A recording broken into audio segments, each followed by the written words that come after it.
Чергова помста окупаційних силовиків. 12 діб адмінарешту та 4 тисячі рублів штрафу. Окупаційний суд Центрального району Сімферополя засудив адвоката Едема Семедляєва начебто за непокору поліції. Сьогодні його викликали до окупаційного центру по протидії екстремізму для повторного складання на нього 2 адмінпротоколів. Наприкінці жовтня ці протоколи окупаційний суд повернув силовикам через низку помилок. Захисник Семедляєва, адвокат Еміль Курбєдінов, заявив, що оскаржить цей вирок.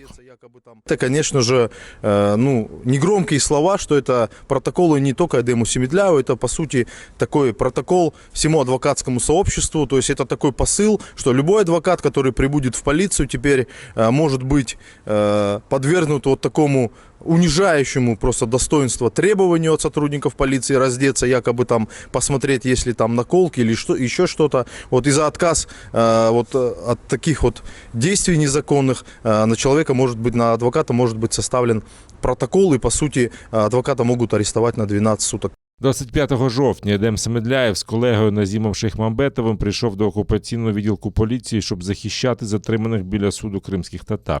Адвоката не лише не пропустили, а змушували роздягтися догола, щоб, мовляв, перевірити наявність екстремістських татуювань.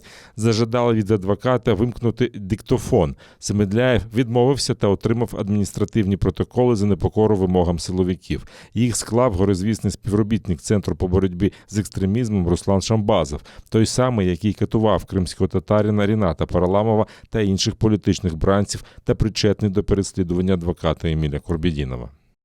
Окупанти склали протокол і на дружину Едема Семедляєва за неправильне паркування. Вона приїхала до окупаційного суду, аби представляти інтереси чоловіка у суді.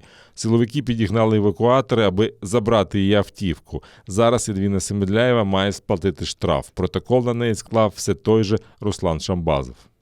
Теперь мне предстоит заплатить протокол, составлен сотрудником полиции по требованию Шамбазова Руслана Ринатовича.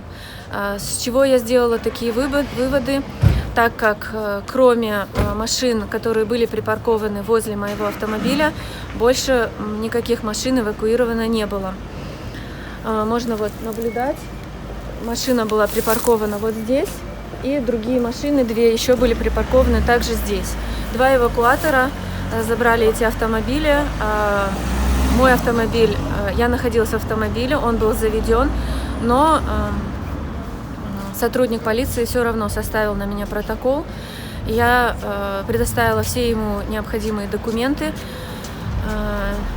Я продемонстрировала протокол Шамбазову Руслану Ринатовичу, поблагодарила его за это. Он низко мне поклонился, то есть ответил, что пожалуйста, я так понимаю. Вот такая вот месть.